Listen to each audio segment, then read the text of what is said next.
1 aos Coríntios, capítulo 4, versículo 9, diz assim: porque a mim me parece que Deus nos pôs a nós, os apóstolos, em último lugar, como se fôssemos condenados à morte, porque nos tornamos espetáculo ao mundo, tanto a anjos como a homens.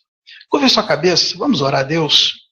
Mais uma vez, Senhor, pedimos a tua bênção. Nesse momento em que vamos refletir sobre a tua palavra, reconhecemos toda a nossa incapacidade de entender os teus mistérios, se o Senhor mesmo não vier revelar para nós. Então toma a nossa vida em tuas mãos e nos prepara para algo tão precioso como é a tua palavra. Abençoa os irmãos que vieram, fale ao coração de cada um o que eles precisam ouvir nessa noite. É o que nós te pedimos em nome de Cristo. Amém. Pode sentar, queridos. Nossa vida é um espetáculo. É sobre isso que eu gostaria de compartilhar com a igreja nessa oportunidade. A palavra original que aparece aqui nesse texto, para espetáculo, é teatron. E é essa palavra mesmo que veio à mente de vocês. Teatro. Aqui ele está falando num contexto específico dos apóstolos, mas quando nós percorremos as páginas da Escritura, nós podemos perceber que a vida de cada um de nós é como se fosse uma peça teatral, que é assistida pelas pessoas, pelos anjos, pelo inimigo e até mesmo pelo próprio Deus. Muitos de nós que fomos criados na igreja, como eu que fui criado desde criança na igreja, né, fiz todos os currículos possíveis e imagináveis de escola dominical, tem mais de 40 anos que eu sou membro de igreja congregacional, sei quase todos os 650 dos salmos e hinos, né, que fui criado numa igreja que só cantava salmos e hinos, estudei todos os heróis da fé, de Gênesis, Apocalipse, tudo.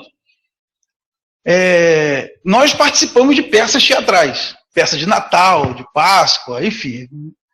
E é sempre uma preocupação muito grande quando você vai fazer um personagem, de você ensaiar, porque não é muito agradável você estar assim exposto num palco e as pessoas assistindo, você fica com medo de errar, você fica com medo de esquecer, você fica com medo de falhar, dar um branco. E a gente faz aquilo com o maior cuidado, porque naquele momento a gente tem a plena convicção de que nós estamos sendo assistidos.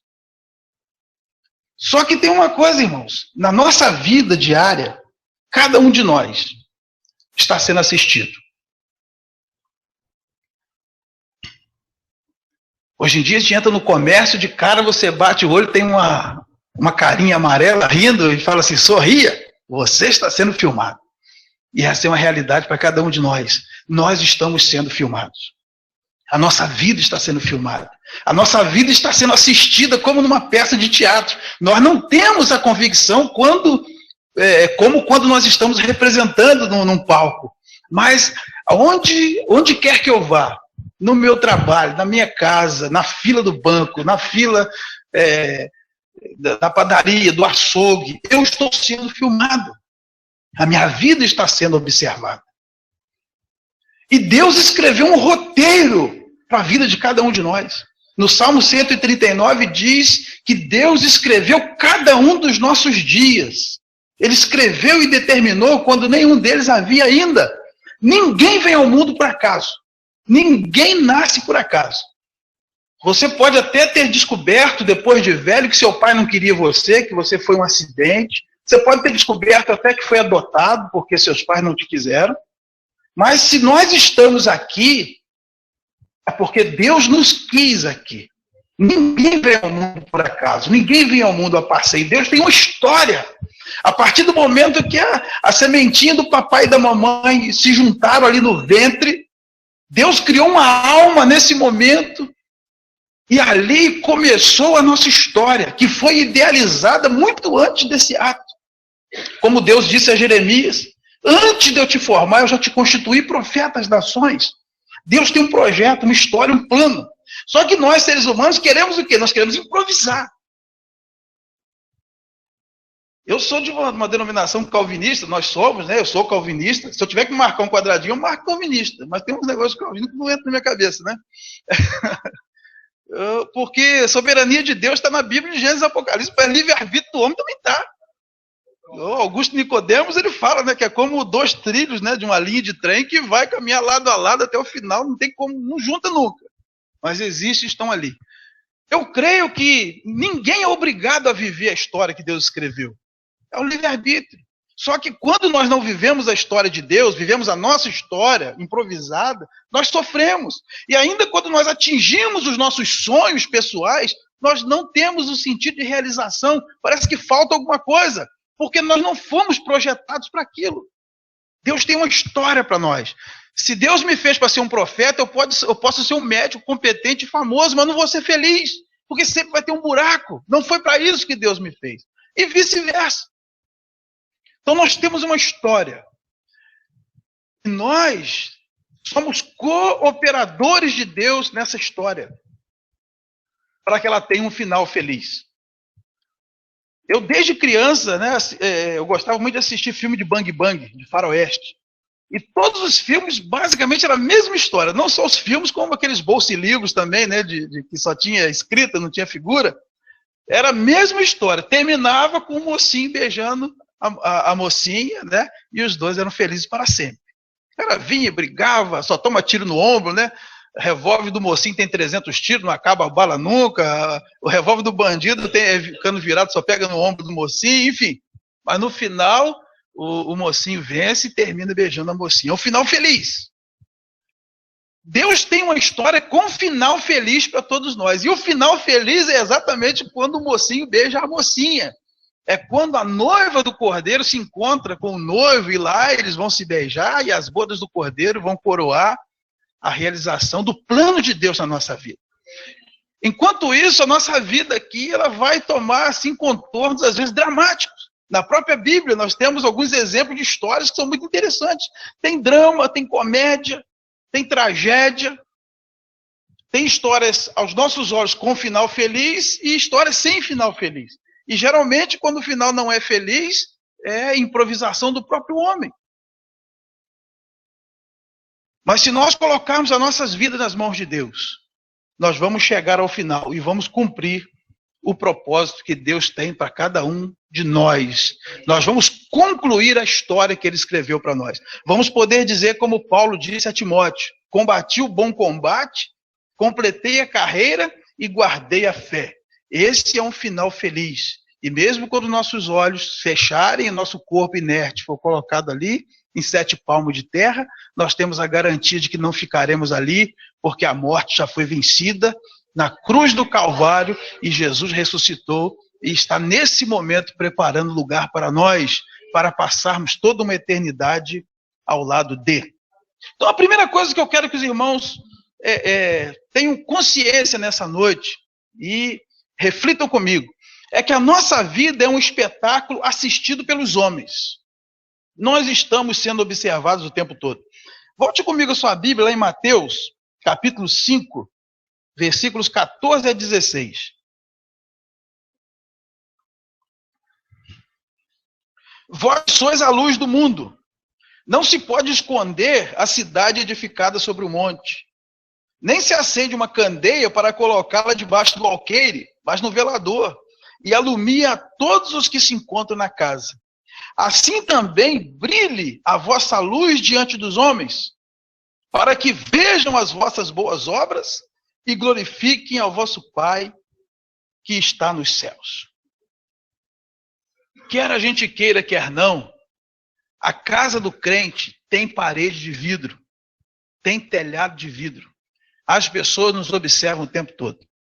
E a impressão que a gente tem é que o ímpio, ele sabe muito mais o que é ser um crente do que o próprio crente. Se qualquer um de nós que somos crentes, conhecido na vizinhança, se nós chegarmos no boteco, pedimos uma pinga, alguém vai dizer: você não é crente? O cara vai dizer: mas como assim? Ele sabe que crente não bebe. Não é? Se um homem crente passar uma mulher bonita, ele olhar, o vizinho que não é crente, ver, ele vai dizer: mas o cara não é crente? No ambiente de trabalho, se o crente falar uma mentira, o outro vai dizer assim: mas você não é crente? Nós estamos sendo observados o tempo todo, nós não temos noção. Tem um presbítero na nossa igreja que contou uma experiência que aconteceu com ele. Descendo a Serra das Araras, tinha um acidente, o caminhão capotou, um caminhão de melão. E as pessoas no engarrafamento, todo mundo pegando melão e botando no carro. Só levar o carrinho de mão de melão. E a polícia ali, tranquilo, não falava nada. Ele desceu, foi lá, pegou um melão. Um. Quando ele vinha com o melão, a polícia falou, onde você vai com esse melão? Aí ele falou, ele olhou para o melão, olhou para a polícia, olhou para o melão, olhou para a polícia. Mas como assim, não pode pegar? Ele falou, é seu? Ele falou, então, por favor, bota de volta lá. Ficou mal vergonha. O cara, presbítero da igreja, pegou o melão. Ele falou assim, para mim, não era um policial falando comigo, era Deus falando comigo. Porque todo mundo estava pegando melão, de carrinho. Ninguém falava, eu peguei um melão. E o cara mandou voltar. Ele nunca mais esqueceu. O crente é diferente. As pessoas, elas não veem Deus, elas veem os crentes. As pessoas não leem a Bíblia, elas leem os crentes. As pessoas não vão a Deus, elas vão aos crentes.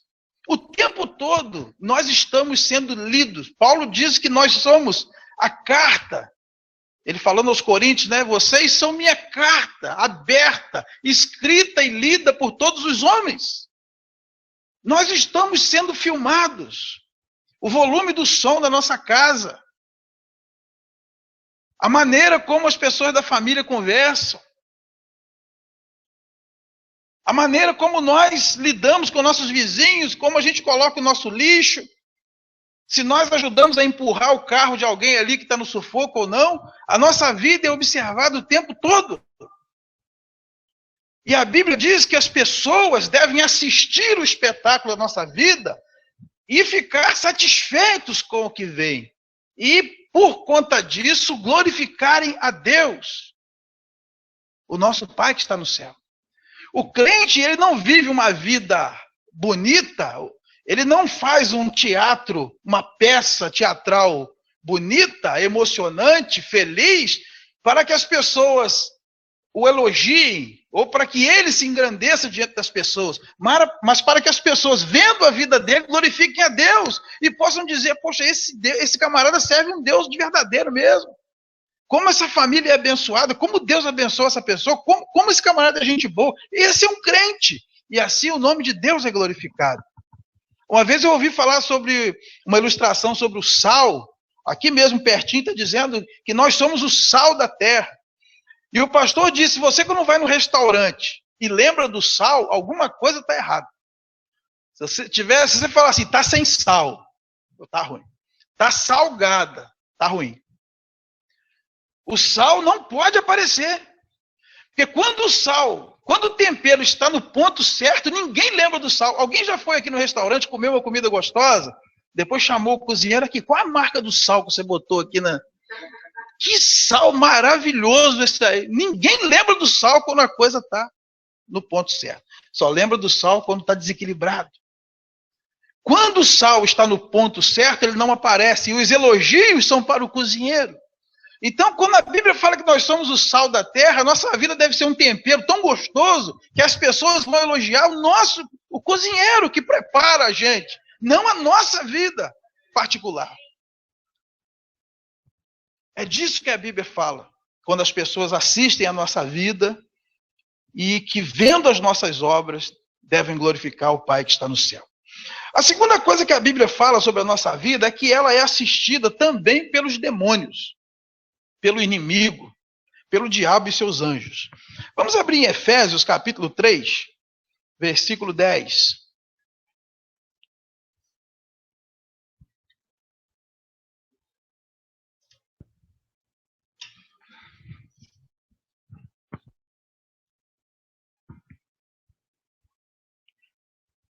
Diz assim, para que pela igreja a multiforme sabedoria de Deus se torne conhecida agora dos principados e potestades nos lugares celestiais. Há uma controvérsia aqui se esses principados e potestades são anjos do bem ou anjos do mal. Eu opto pela interpretação que são anjos do mal. Porque os termos originais que aparecem aí são os mesmos que aparecem lá em Efésios 6,12, que é arcás, que são principados, e exousias, são autoridades, né? Também às vezes traduzido por poderes. E no contexto bíblico, nós vemos que o inimigo, ele passeia pela terra, observando a vida da igreja. E Deus quer que a graça dele, multiforme, agindo na vida da igreja, também envergonhe o inimigo.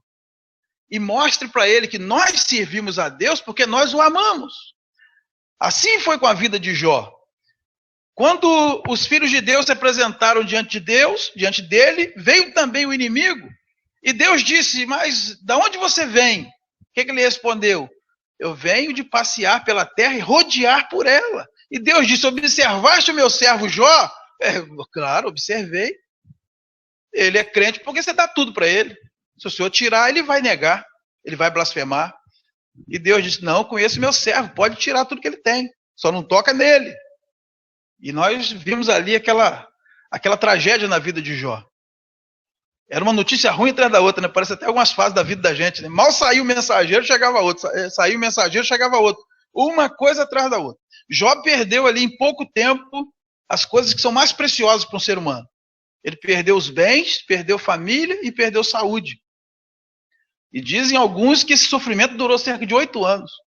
E Jó não blasfemou contra Deus. Não blasfemou, mas reclamou para chuchu, tá? Quando a gente vai para o capítulo 2 até o 38, olha, ele reclama demais. Mas ele abriu o coração para Deus. E Deus falou com ele. E depois que Deus falou com ele, acabou. Ele reconheceu até que foi bom ele ter passado por aquilo. Então nós vemos que o inimigo, ele rodeia pela terra, olhando o que acontece com os servos de Deus. Lá em Mateus 12 também, Jesus diz que quando o inimigo sai de uma casa, ele sai a rodear por lugares áridos e não achando descanso, ele volta para o lugar onde ele saiu. E se ele encontrar um ambiente propício, a casa vazia, ornamentada, ele traz mais com ele. E a situação fica ainda pior. Agora, um episódio que eu acho muito interessante é o que está em Atos 19, do 13 ao 16. Que aí é realmente uma confirmação muito grande de que o inferno está de olho na vida da gente, em tudo que acontece. Atos 19, do 13 ao 16. Essa história, inclusive, aqui, esse espetáculo aqui, poderia ser classificado como comédia, né? É um fato muito engraçado. Seria cômico se não fosse trágico.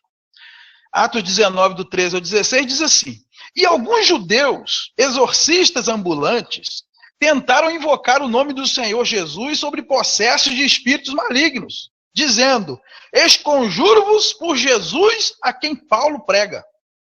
Os que faziam isto eram 7 filhos de um judeu chamado Seva, sumo sacerdote. Mas o espírito maligno lhes respondeu, conheço a Jesus e sei quem é Paulo. Mas vós, quem sois? E o possesso do espírito maligno saltou sobre eles, subjulgando a todos, e de tal modo prevaleceu contra eles, que desnudos e feridos fugiram daquela casa. 7 filhos do sacerdote, tinha que ser filho do pastor mesmo, né? Eu não sei se eles foram, né, baseado em todo o conhecimento teórico que eles tinham na igreja, de ver o pai e tudo. O fato é que eles foram expulsar demônios sem ter uma experiência pessoal com Deus. E eles, pelo menos, foram sinceros. Em nome de Jesus que Paulo prega, eu os esconjuro. E o diabo aqui, ele fala uma coisa, ele traz uma informação que é interessante.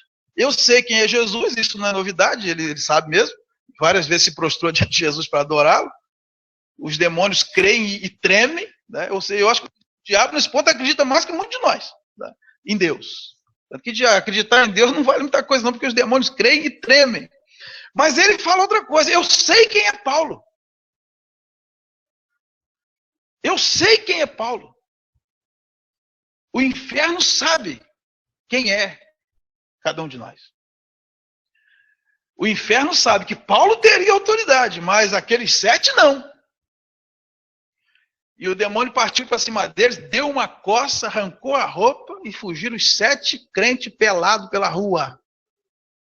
Seria cômico se não fosse trágico. E isso às vezes acontece ainda hoje. Se não literalmente, né? Mas teologicamente, muitos são envergonhados por argumentos do inimigo aí, tem que sair com o rabo entre as pernas, porque realmente não conhecem a Deus nem para defender a sua fé. Uma vez eu ouvi um testemunho de uma senhora que tinha sido macumbeira, e ela falou, olha, eu me converti por quê? Eu fui encomendar um trabalho contra uma vizinha minha, que era crente, e quando eu fui encomendar o trabalho, que o agente lá me deu a lista de material e tudo, quando eu falei quem era, ele falou, dessa aí não. Esse pessoal aí que faz oração do pé para trás, não adianta fazer, porque não dá certo. Né? Aí, o que é essa oração do pé para trás? Aí depois que ela foi entender que é a oração de joelho, né? Aí ela falou assim, poxa, a minha vizinha analfabeta, não tem um dente na boca, fala, nós vai, a gente vamos, eu vou encomendar uma macumba contra ela, vai que não pega. Então eu estou seguindo Deus errado. E a partir dali ela foi procurar conhecer mais desse Deus verdadeiro, se converteu, largou aquilo para lá. Eu ouvi relatos também de um macumbeiro que ele foi no cemitério para mexer em defunto e o diabo falou, nesse aí não pode mexer, porque esse aí era crente. Não pode mexer nesse aí. E não deixou ele mexer na sepultura de um irmão. E nós temos relatos bíblicos, né, de Eliseu, por exemplo, que mesmo depois de morto, julgaram alguém lá em cima dos ossos dele e ressuscitou. Deus tem um cuidado especial com os filhos dele, até depois, que eu acho que nem precisava mais. Mas Deus zela por tudo. Então, o inimigo sabe. Agora, essa informação é boa ou é ruim? O problema de pecar é esse, que quando a gente peca, pelo menos 3 pessoas sabem. Primeiro somos nós mesmos.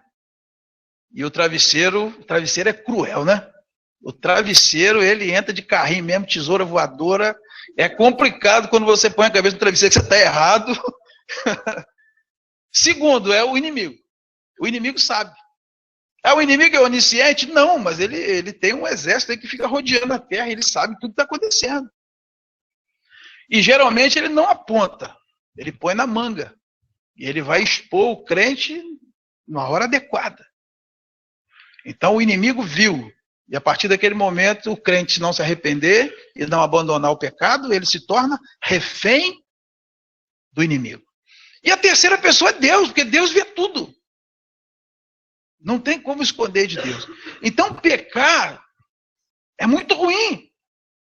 E se acontecer de pecar, porque infelizmente vai acabar acontecendo, só tem um jeito. É arrependimento, é confissão e é o abandono do pecado. Porque senão ficaremos reféns de nós mesmos, do inimigo e do juízo de Deus. O mundo espiritual sabe tudo o que está acontecendo. Em terceiro lugar, nossa vida é um espetáculo também assistido pelos anjos. Vamos abrir em Hebreus, capítulo 1, versículos 13 e 14.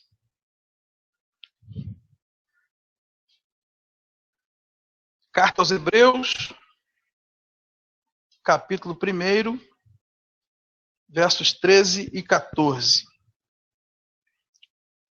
Diz assim, ora, a qual dos anjos também disse, assenta-te à minha direita, até que eu ponha os teus inimigos por estrado dos teus pés.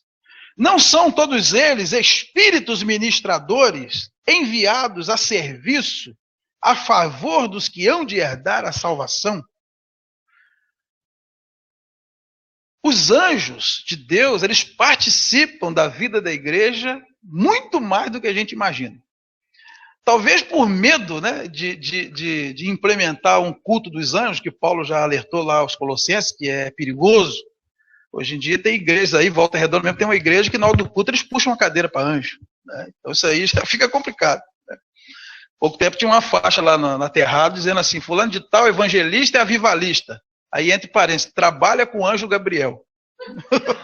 Até arrepia, né? Esse é bom, hein? Eu ia fotografar, porque a gente falando assim, parece que é mentira, né? Mas essa eu vi, ninguém me contou, não. Trabalha com o anjo Gabriel, a gente fica preocupado. O anjo que incorpora, que a gente conhece na Bíblia, né, não são os de Deus. Né? Sei lá que Gabriel é esse, que está trabalhando com ele. Mas os anjos participam da vida da igreja. Também a gente fica com medo da doutrina do anjo da guarda, e ali em Atos ainda aparece aquele anjo de Pedro ali, que complica a nossa vida. Poxa, anjo da guarda, a gente acaba falando pouco de anjo. Aí deixa para o seminário, né, que tem lá angelologia e tal. Mas, quando a gente lê esse texto aqui de Hebreus, aparecem algumas palavras aqui que são muito familiares nossas. A palavra anjo no grego é ângelos. E os anjos são um espírito. Aqui é a melhor definição de anjo que tem na Bíblia. Eles são espíritos ministradores. No original é litúrgica, pneumata. Aqui já tem uma palavra conhecida, liturgia. Aqui também vai aparecer a palavra enviado, que é apóstolon, né? Apostolomena aqui, no caso. E aparece também a palavra diaconia, serviço. Então você começa a ver palavras que são muito familiares à vida da igreja. Liturgia, apóstolo, diácono. Os anjos de Deus, eles trabalham em favor do crente da igreja. Então, às vezes, a confusão que se faz a respeito dos anjos, até a gente desanima de falar de anjo. É igual a Maria, né? A gente, para fugir da mariolatria, adotou a mariofobia, né? Mas Maria foi uma mulher, de vez em quando eu prego sobre Maria, mas o pessoal, eu te vê que o pessoal fica meio assim. Maria foi uma bênção, uma mulher de Deus, um exemplo realmente, né? Mas só não é intercessora, intermediadora, porque esse é só Cristo, mas ela não precisa deixar de falar dela, né? Não é porque tem espinho que a gente não vai comer peixe nunca mais. Então os anjos, eles participam, só que os anjos, eles trabalham sob as ordens de Deus. No Salmo 91, versículos 11 e 12, que foi um texto, inclusive, citado pelo próprio inimigo na tentação de Jesus no deserto, lá em Mateus 4, diz o seguinte: porque aos seus anjos dará ordens a teu respeito, para que te guardem em todos os teus caminhos. Eles te sustentarão nas suas mãos, para não tropeçares em alguma pedra. Então, quem é que dá ordem aos anjos? É Deus. A gente começa a ouvir, às vezes, pessoas falando, oh, Deus, bota um anjo aqui, bota um anjo ali, bota um anjo aqui lá. Davi pensou assim, oh, manda anjo, arcanjo, querubim, serafim, curumim, manda tudo que tem. Não precisa disso, Deus sabe. Né? Ninguém precisa falar, Deus manda anjo, ou 1, ou 2, ou 3, ou 4. Como não é para saber quantos anjos vai dar conta? A Bíblia fala que um anjo derrotou um exército de 185 mil soldados lá em Reis, né, o exército da Síria. Então pode ficar tranquilo que o anjo dá conta. Mas quem vai dizer se vai mandar anjo e não vai é Deus. Nós temos que orar a Deus. Se Deus quiser mandar anjo, ele manda, querubim, serafim, curumim, ele vai mandar o que quiser. Quem vai mandar é Deus, não a gente. Nem quantidade. Então passa umas besteiras tão grandes que a gente desanima a gente de falar de anjo. Mas isso é uma bênção. E nós temos tantos testemunhos de pessoas que sentiram ter sido acolhidas, protegidas e até acolherem anjos. Isso não está escrito em Hebreus? Não negligencieis a hospitalidade, porque alguns, sem saber, acolheram anjos.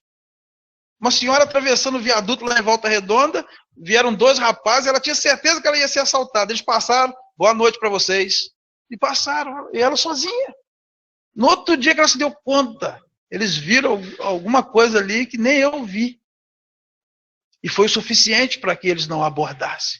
Então nós não temos noção das vezes em que Deus usou os seus anjos, e os anjos sempre se apresentaram na forma de pessoas. Quem sabe pode ter anjos aí, nós nem sabemos, e nem temos que saber. Mas o importante é que eles estão também assistindo ao espetáculo da nossa vida, porque eles são espíritos ministradores, Deus dá ordens a eles para nos servirem. E é engraçado o Ariovaldo Ramos que fala isso, né? Tem crente que diz, eu quando eu morrer, eu vou ficar feliz, aí eu vou virar anjo, né? Tem gente que tem sonho de morrer para virar anjo. Gente, anjo, na hierarquia universal, eles estão abaixo de nós, eles estão a nosso serviço. Não precisa ter sonho de virar anjo, não. Nós somos muito mais do que os anjos. Porque quando Deus criou os anjos, não disse que os criou à sua imagem e semelhança. Isso só é dito a respeito do ser humano. Nós somos a imagem e a semelhança de Deus. E os anjos estão a nosso serviço, e graças a Deus que Deus faz assim. E a gente precisa ter noção que tudo que a gente faz, pode ter anjos ali ao nosso redor assistindo. E será que os anjos assistem um espetáculo digno da intervenção deles em nossa vida, das ordens que eles receberam de Deus, e eles vão chegar diante de Deus com um relatório, né? Depois de terem sido destacados, dizer, olha, não pude ajudar porque por nem o camarada se ajuda. E em último lugar, e principal, a nossa vida é um espetáculo. Deus assiste a nossa vida, em cada momento. Vamos abrir em 2 Crônicas, capítulo 16, versículo 9.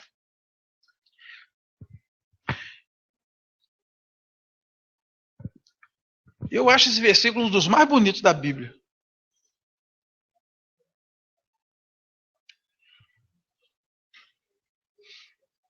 Segundo livro das Crônicas, capítulo 16, versículo 9. Diz assim: porque quanto ao Senhor, seus olhos passam por toda a terra, para mostrar-se forte para com aqueles cujo coração é totalmente dele. Olha que maravilha. Os olhos do Senhor passam por toda a terra. Para quê? Para castigar? Para abençoar. Deus quer se mostrar forte para com aquele cujo coração é totalmente dele. Irmãos, Deus quer abençoar a nossa vida. Deus nos olha todo dia, 24 horas por dia, querendo abençoar. Deus é abençoador. Tiago diz que Deus é galardoador. Eu sempre, no momento de oração lá na igreja, eu falo, irmãos, a oração não move a vontade de Deus. Aquilo que Deus não quer fazer, Ele não vai fazer de jeito nenhum. Você pode orar até ficar seco. Você pode jejuar até morrer de fome. Aquilo que Deus não quer fazer, Ele não vai fazer. Lá em Isaías 59, Deus diz, Deus se maravilhou. Deus se admirou de não haver um intercessor. Ele disse, eu estou com um negócio aqui para entregar, ninguém pede. Ninguém pede. Pedi, batei e buscai. Vai acontecer. Então, quando nós imaginamos Deus olhando para nós, o nosso primeiro sentimento deve ser, Deus está olhando para mim porque Ele quer me abençoar. Se Ele não abençoar, é porque Ele não pode mesmo. Quando nós temos uma noção errada de quem é Deus, e geralmente isso acontece quando nós tivemos maus pais, que a nossa primeira noção de Deus é a noção do nosso pai. Quem teve um pai ruim ou não teve pai, às vezes demora um pouco para entender quem é Deus. E às vezes a gente tem a noção de que Deus é um policial, que fica com a caderneta no céu e com uma caneta, vigiando a gente, doido para a gente cometer uma falta, para dar uma multa. Né? E aí que o pai vem falar, Deus castiga, Deus castiga, Deus castiga. E ensina a criança a orar, papai do céu, quer dizer, Deus está lá em cima. Afasta Deus, Deus está lá longe olhando para nós aqui, Deus castiga, Deus castiga. A gente tem a noção de que Deus é esse policial, esse carrasco, que parece que só quer punir. Mesmo no Antigo Testamento, irmãos, a quantidade de manifestação da graça de Deus no Antigo Testamento é fora de série. Mesmo naquela barbárie, que a única maneira do povo de Deus existir era participando até um certo limite daquela barbárie, senão não existiria. Mas mesmo ali, umas manifestações da graça de Deus, uma atrás da outra. Raabe, os gibeonitas. Muitas manifestações da graça de Deus. Deus, Ele quer abençoar. E Deus vê. Que coisa boa a gente poder dizer assim, Deus está me vendo. Pode ninguém estar me vendo, mas Deus está me vendo. Existem situações que nós passamos que só Deus. Se eu pedir para levantar a mão aqui, quem que hoje não está passando problema nenhum na sua vida, levanta a mão, ninguém vai levantar. Todos nós passamos luta, irmãos. Mesmo aquelas pessoas que parecem que têm uma vida muito feliz. Talvez alguns estejam desempregados, né? Alguns problemas no casamento, problemas que eu, graças a Deus, não tenho. Talvez você tenha seus filhos todos na presença de Deus, mas está precisando de uma porta de emprego, está com uma crise no casamento, com a família, com o vizinho, no trabalho. Todos nós enfrentamos lutas. E às vezes fica parecendo que ninguém está vendo. O salmista, às vezes, ele ficava apavorado. Senhor, até quando eu clamarei? Não me ouvirás. Parece que ninguém está vendo. E às vezes a gente se cansa de fazer o bem. Mas Deus está vendo. Os olhos do Senhor passam por toda a terra. E não é 1, 2, 3 vezes por dia, não. É 24 horas por dia, irmãos. A sua vida está sendo assistida por Deus. Então, aí vai 2 alertas. Primeiro, não peque. E é possível não pecar. Deixar de ser pecador, não. Mas cometer pecado é. Tanto que em 1 João 2,1 diz, essas coisas vos escrevi para que não pequeis. Se por acaso alguém pecar, né, aí pecado tem que ser um acidente. Pecou, né, Jesus morreu para isso. Mas a regra é não pecar. E se nós vivêssemos realmente na noção de que Deus está presente na nossa vida 24 horas por dia, a gente pecaria muito pouco. Porque a gente vive num mundo hoje tão humanista, que está tirando Deus tanto de circulação das coisas, que a gente perde a noção de que Deus está presente. Às vezes até no culto nós perdemos a noção da presença de Deus.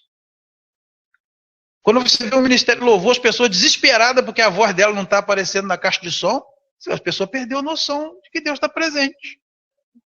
Já viu? A pessoa, quando descobre que a voz dela não está saindo, ela fica desesperada, começa a esmurrar o microfone no meio do... Gente, não está saindo. Deus, quem tem que ouvir, está ouvindo. Ouve até pensamento, né? Fica tranquilo, pro próximo domingo vai ser resolvido. Então, se a pessoa fica desesperada aqui para lá e para cá, espancando o microfone, ninguém mais consegue louvar Deus também. Isso é o quê? A gente perde a noção de que Deus está presente. Quando a gente, às vezes, não quer orar porque fica preocupado com o que o irmão vai pensar da sua oração. Lá em Passa 3 aconteceu um fato engraçado, o pastor pediu para o irmão orar e falou, pastor, não pede para mim não sei orar não.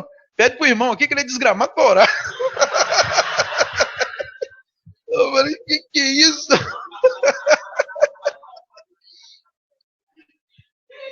Isso é uma completa perda da noção da presença de Deus.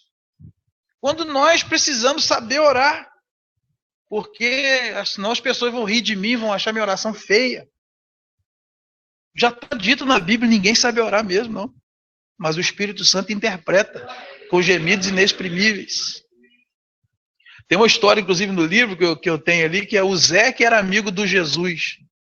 Era um senhor pobre, e ele, todo dia, meio-dia, entrava na igreja para orar. Ele ia lá, chegava no altar, ajoelhava e falava assim, oi Jesus, é o Zé. Aí ele levantava e saía. Aí os caras, mas já orou? Não, é uma oração rapidinho, só vou ali e volto. Todo dia, meio-dia, oi Jesus, é o Zé. Aí um dia o Zé ficou doente. Foi internado no hospital e ele não tinha família, ele ficava sozinho. E a enfermeira um dia entrou no quarto e falou, seu Zé, eu vejo que o senhor está sempre alegre aí, mesmo sem receber visita. Não, mas eu recebo visita. Que visita, rapaz? Eu nunca vi ninguém. Não, todo dia, meio-dia, vem um senhor aqui, senta aí e fala, oi Zé, é o Jesus. A gente conversa um pouquinho e ele vai embora. Depois o nome da história, o Zé que era amigo do Jesus. Às vezes uma oração, oi Jesus, é o Zé, vale mais do que aquelas orações quilométricas que a gente ouve, são mais relatórios, é aquela história do fariseu e do publicano que nós conhecemos, está escrito nos evangelhos.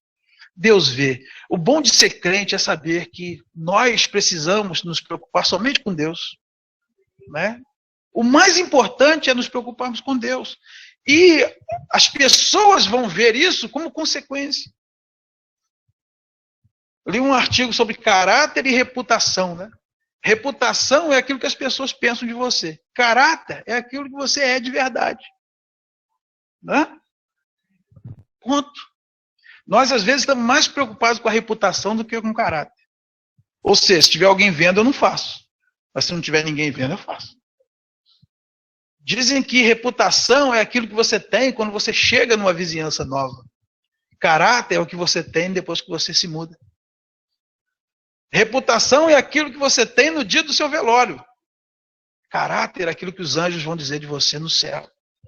O que é que nós queremos para a nossa vida? Reputação diante dos homens? Ou caráter diante de Deus? Se a reputação vier como consequência do caráter, amém. Porque realmente as pessoas têm que ver alguma coisa em nós.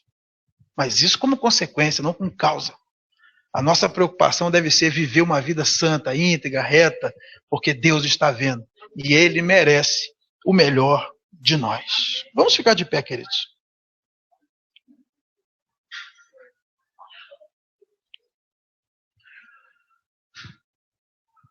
No mínimo, você descobriu hoje que você nunca está sozinho. Você nunca está sozinho. Sempre vai ter alguém te olhando. Pode ser uma pessoa, pode ser o inimigo, Mas Deus certamente, o nosso Deus, ele tudo vê. Ele é onipresente. E ele sabe o que está passando. Às vezes aquela humilhação que a gente passa, que ninguém escuta, ninguém vê, mas Deus vê. Às vezes aquele nó na garganta, aquele aperto no coração que você não pode contar para ninguém, nem o pastor pode saber, ninguém pode saber, mas Deus sabe. E Deus quer conduzir a sua história para que você tenha um final feliz.